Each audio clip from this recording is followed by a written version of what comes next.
सुकऱ्या गुरव सरांनी दे धक्का मारा या नावाने लिहिलंय जिल्हा परिषद कोळ्याचा पाडा, कवाड, भिवंडी, जिल्हा ठाणे येथून. सर लिहित आहेत, स्त्री शक्तीचा मान सन्मान या शीर्षकाखाली की घरादाराचा सन्मान असूनही बाईला घरात खरा मान नाही. कुणी येवो वा काही कार्यक्रम असो घरी, तेव्हा मात्र पुढेच लागे ही सन्माननीय स्त्री. घरादाराचा सन्मान असूनही बाईला घरात खरा मान नाही. कुणी येवो वा काही कार्यक्रम असो घरी, तेव्हा मात्र पुढेच लागे ही सन्माननीय स्त्री. म्हणून समोर बाई स्वरूप आई, बायको, लेक, बहीण, भाऊजय,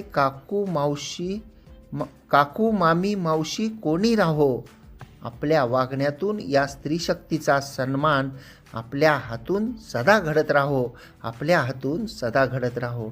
तर महिलांना सन्मान दिला पाहिजे याबद्दलचे सरांचे श्री माधव कुसुम सुकऱ्या गुरव सरांचे जिल्हा परिषद शाळा कोळ्याचा पाडा, कवाड, तालुका भिवंडी, जिल्हा ठाणे येथून पाठवलेली ही अप्रतिम आणि सुंदर अशी रचना होती श्रोते हो. आणि या अप्रतिम